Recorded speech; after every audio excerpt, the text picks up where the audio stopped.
আমার বাবার বিয়ে। তোমরা ঠিকই শুনেছো, আমার বাবারই বিয়ে। কারণ আমার মা আমার বাবাকে প্রায় 3 বছর আগে ছেড়ে চলে গেছে। বাবাকে বলেছে আমাদের সংসারের হাল ধরার জন্য আর আমাকে দেখাশোনার জন্য, বাবা তুমি একটা বিয়ে করো। কিন্তু মহা মুশকিল ভাই। আরে দিদি কোনো মুশকিল না, ওর বাবার বিয়ে, তোমার নিমন্ত্রণ রইলো, চলে আসবে। কিন্তু বাবা রাজি হয়নি। আবার আমার কথা তো ফেলতেও পারে না। বাবা শেষমেশ বিয়েতে রাজি হয়ে গেল। বিয়েটা কিন্তু এখানে হবে না, হবে হচ্ছে কালীঘাটে। আর দিনের বেলায় বিয়েটা সেরে ফেলবো, কারণ রাতের বেলায় ফিরে অনেক কাজ আর সেগুলো আমাকে একা হাতেই করতে হবে। আমি কিন্তু 1 আমি বলে দিচ্ছি। আরে রাত্রে তো বাবার ফুল সজ্জা, মেয়েটাকে তো একাই দুয়ার দিয়ে সামলাতে হবে, আর তুমি বলছো অ্যাকশন নেবে, এটা কি মানা যায়? আরে আর আমি তোমার বাবার একমাত্র মেয়ে। বিয়েতে কিন্তু আমি একা যাচ্ছি না, যাচ্ছে আমার পাড়ার কটা কাকিমারা আর আমার দাদু আর দিদারা।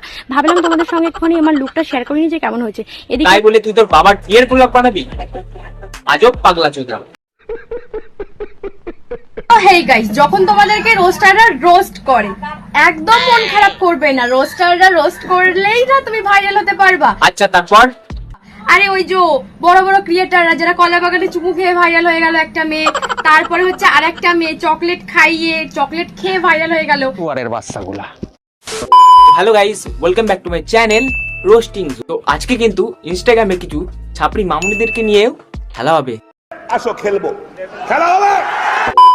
পৃথিবীর সবথেকে অপ্রয়োজনীয় জিনিস কি জানো? ছেলেদের দুদু। চালাকি বুঝিয়ে দেবো। আর তোদের যখন ওঠে তখন গাজরার মূল্য নিয়ে টানাটানি করিস কেন?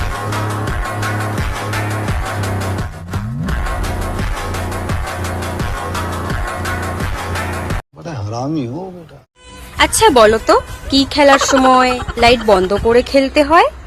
আরে বাঞ্চো, তোর বাবা মাকে গিয়ে জিজ্ঞাসা কর কি খেলার সময় খেলতে হয়। আরে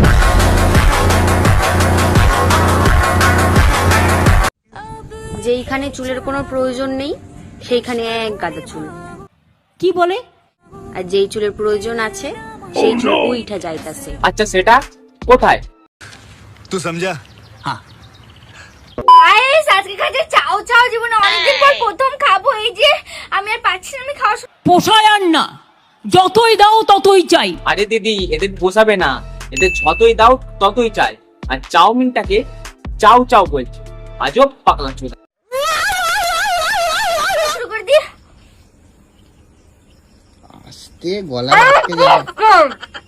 পাগলা চোদা, ওকে আগে খেতে দে, তাই গলা আটকে তো মরে যাবে।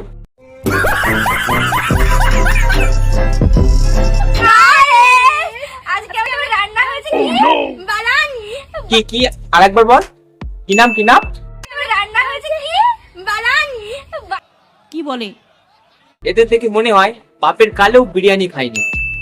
বিরিয়ানিকে বানানি বলছে, চিকেনকে চাকুন বলছে, আর কি কি দেখতে হয়। বানানির সঙ্গে কিন্তু ড্রাম রয়েছে, এই যে গাইস ড্রাম। পাঁচর ডিমকে ট্রাম বলছে, বিরিয়ানিকে বানানি বলছে। তোর কি বানা বংশধরী তোতলা? আরে এটা কি বানানি? চাকু। দেখবা দেখাচ্ছি। পাঁচর ওটাকে বিরিয়ানি বলে, বানানি না।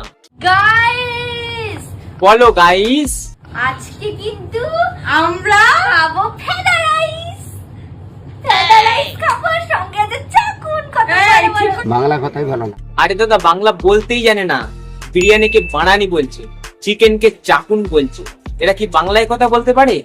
বলেন কি গাইস, আজকে আমি খাবো চাকুন বাড়ানি। কি? চাকুন বাড়ানি আর কালো কাকু, সাথে আছে গ্রাভি। আমি ভীষণ এক্সাইটেড। এই পৃথিবীটা কিন্তু তোমাদের জন্য না। এরকম পাগলা চোদা যতদিন বেঁচে থাকবে ততদিন তোমাদের গোষ্ঠীর গান মারা যাবে। এটা আমি এখন ঢালি। আজকে বাড়িতেই বানানো হয়েছে কিন্তু। বাড়িতে বাড়ানো হয়েছে আজকে।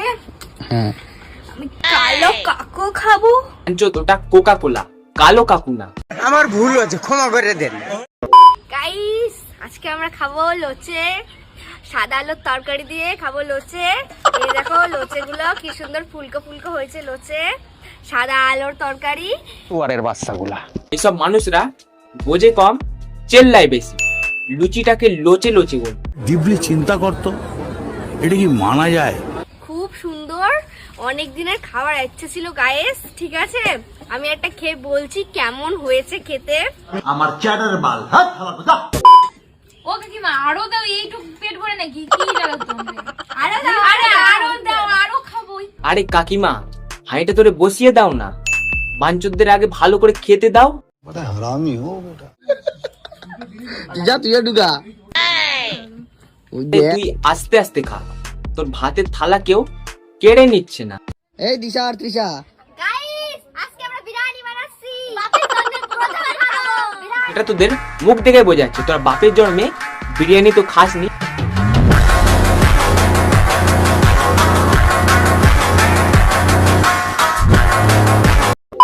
হঠাৎ করে দাদুর হার্টের অপারেশনের কথা শুনে পুরো ফ্যামিলির মাথায় যেন আকাশ ভেঙে পড়ল। আসলে তোমরা তো সবাই জানো দাদু অসুস্থতার কারণে বেশ কিছুদিন ধরে হসপিটালে ভর্তি আছে। আর কি ফ্যামিলির মাথায় আকাশ ভেঙে পড়েছে, কিন্তু বাঞ্চোদ মেকআপ করা ছাড়। তো আবার বোন আমাদেরকে রিপ্লাই করেছে, তো একটু দেখো। কিছু অশিক্ষিত ছোটলোক মেন্টালিটির মানুষরা কমেন্ট করছে যে আমি নাকি বিয়ে বাড়ি যাচ্ছি। দাদু হসপিটালে ভর্তির সঙ্গে আমার মেকআপের কি সম্পর্ক? আমি তো আরে বোন, ওটা হসপিটাল, বিয়ে বাড়ি না। মেকআপ করে যেতে হয় এর কোনো মানে হয়? ডিপলি চিন্তা করতো, এটা কি মানা যায়?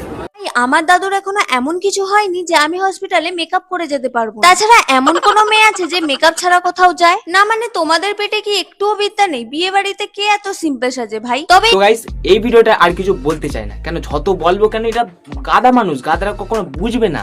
তো এই ভিডিওটা এই পর্যন্ত। ভিডিওটা ভালো লাগলে, চ্যানেলে নতুন হয়ে থাকলে সাবস্ক্রাইবটা করে দেবে। তোমার সঙ্গে দেখা হবে একটা নেক্সট ভিডিও।